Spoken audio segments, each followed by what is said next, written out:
Le monde arabo-musulman est très silencieux. Donc Fatah et Hamas palestiniens qui ont respectivement exprimé leur mécontentement ou leur indifférence. Alors très peu de réactions officielles, je vous le disais. Pour prendre un petit peu la température, j'ai consulté les grands médias arabophones de la région et le moins qu'on puisse dire, eh bien, c'est que l'élection israélienne est loin donc de faire la une. Vous le voyez ici sur le Iran Daily où l'élection n'apparaît en réalité pas du tout sur la une du journal en date d'aujourd'hui, pas non plus en une de Azaman, le journal irakien arabophone, et puis sur Al Jazeera, réputé normalement plus généraliste. Eh bien, sur le site anglophone, cela fait la une, mais sur le site arabophone, beaucoup plus consulté donc au Moyen-Orient, eh bien, vous le voyez, on relègue l'information à un rang mineur, un traitement similaire sur Anadolu, l'agence turque, et également chez le Daily Star libanais.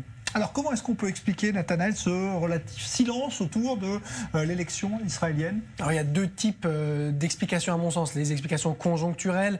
Premièrement, on a une densité de l'information dans le monde arabo-musulman aujourd'hui qui est relative et qui a pu expliquer le fait que cette élection a été éclipsée avec les propos laudatifs de Donald Trump sur Abdel Fattah al-Sisi en Égypte, le rapprochement Turquie-Bolivie, voilà ce qui a pris un petit peu toute la lumière. Également, conjoncturellement, eh bien, le fait qu'il n'y ait pas de changement de majorité, ni de changement probablement de gouvernement israélien, cela rend eh bien, la saillance de cette information moins intéressante vue de l'extérieur pour les médias. Mais d'un point de vue plus structurel maintenant, c'est le signal en réalité de l'émergence d'une nouvelle réalité géopolitique au Moyen-Orient avec le début de la fin de la guerre en Syrie, la fin de l'État islamique comme puissance territoriale en Irak et en Syrie et le retrait graduel des États-Unis de la région.